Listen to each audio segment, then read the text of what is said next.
Well, hey guys, welcome back to the garden. Today we're going to be talking about potatoes, specifically letting go of potatoes. So I am going to be ditching my potato crop. You heard me correctly. I am pulling out all the potatoes. I just find that my family and I don't eat them. So today I'm going to show you this garden bed and I'm just going to get to work. I've got my waterproof gloves here and we're going to be getting rid of potato plants.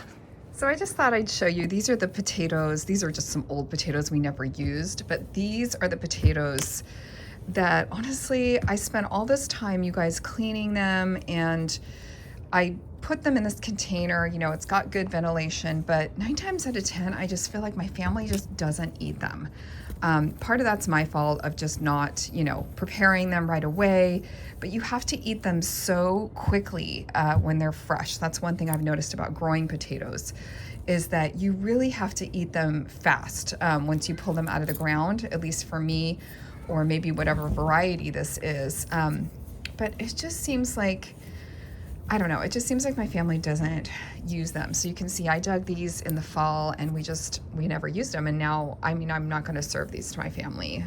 You could replant these. They've got, some of them are whole plants already coming out of here. But so this is the other reason why, or the main reason I should say, why I'm just kind of giving up on the potato game.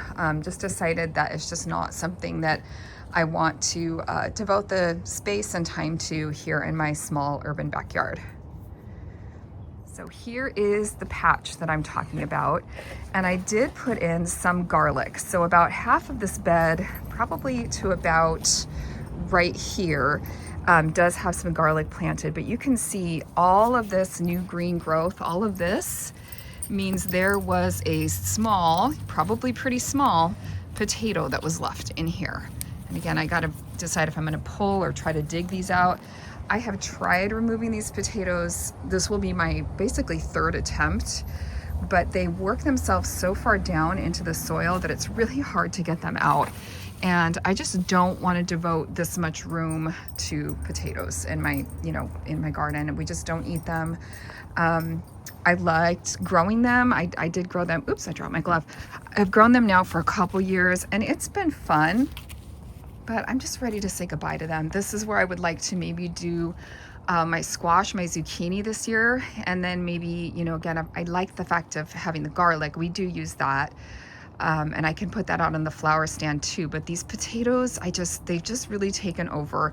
I really want to get in here and pull out as many of these as I can. And then in this bed, it's kind of funny. These are 3 alliums that are coming up, I believe. You can see how much smaller they are. And then these are the tulip bulbs that I'm trying to get to bloom again for me. And I have sort of low stakes hopefulness for this bed as far as tulips. These are all new tulip bulbs, but you can see they're starting to emerge a little bit here and there. I see some coming up here, and you can see I need to replant a few of them too. I think the dogs have gotten in here and run around. So that's been kind of a bummer. It's crazy that these potatoes are growing so beautifully. If you wanted potatoes to grow beautifully, here you go. They're doing great. But again, I don't want them in the garden. So we're gonna get busy and pull all these out today. I have to say, there was a big part of me that really did not want to do this chore. It just kind of feels wrong to take out a plant that's thriving so much, but honestly, when your plans change as a gardener, you have to be willing to pivot.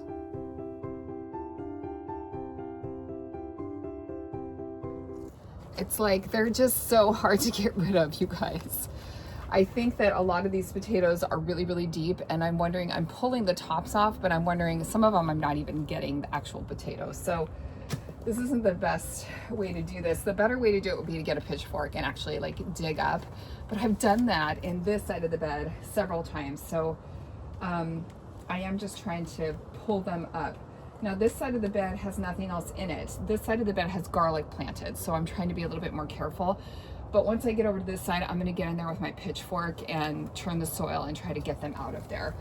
This will be, like I said, I think my third time in this part of the bed. Oh, my hands are muddy. Doing this process.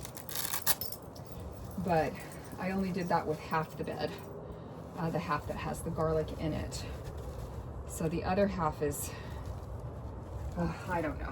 So here's a good example of what a tiny little, I mean, they just multiply so easily that then you're dealing with just all of these tiny little babies that just take over the bed.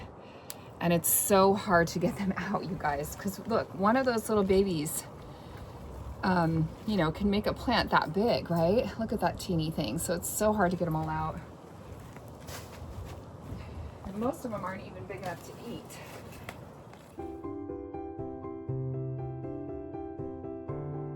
As I was unearthing all the potatoes, I realized how beautiful my garlic was coming along. It's really shooting up and doing well.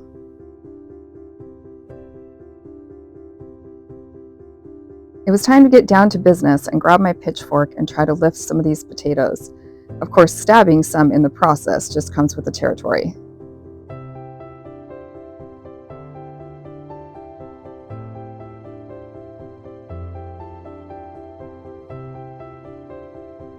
I have to say, none of the potatoes I lifted today looked any good to eat.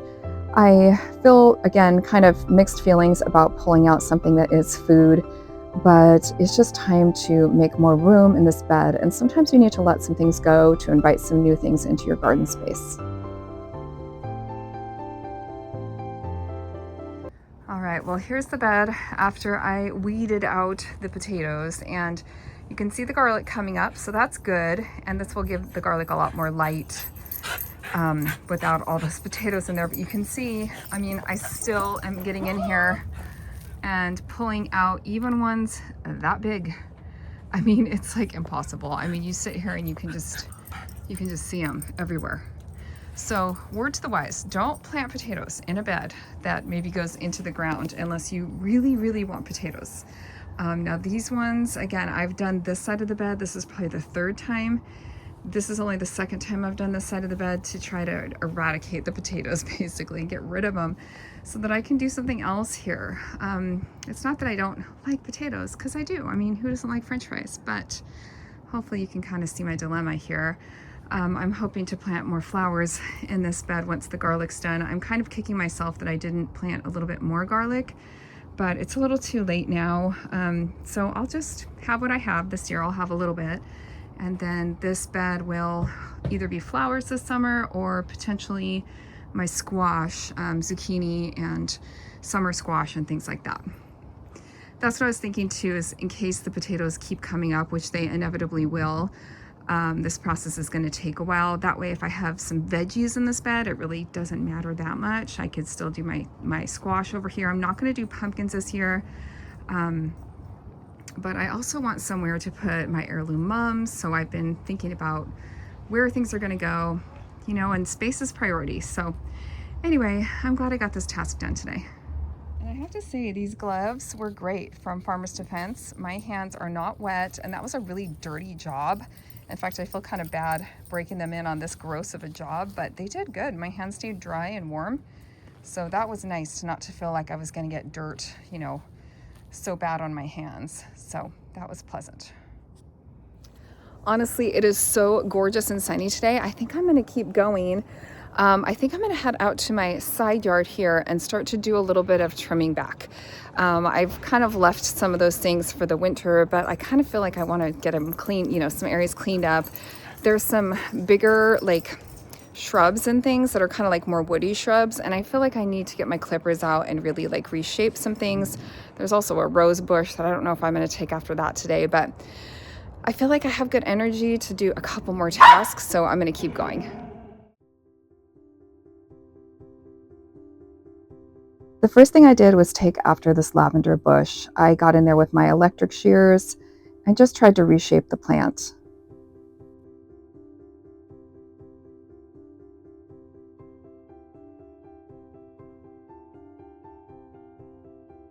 With my pop-up bag by my side, I got busy on these daylilies and these Shasta daisies. It was time to kind of clean these up. I see some new growth emerging, so that's one of the signs that I know it's time to cut things back.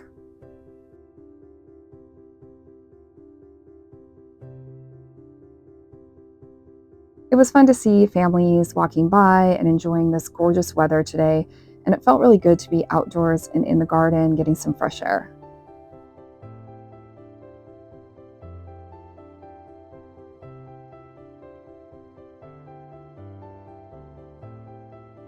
I like to pull the spent daylily blooms straight out. They're like little sticks and you can use them in different applications.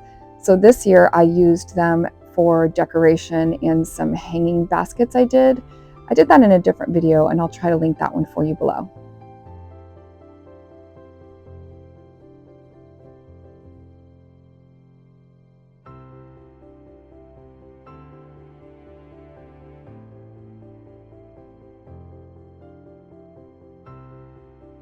Then it was time to get my little rake out and clean up the bed just a little bit more.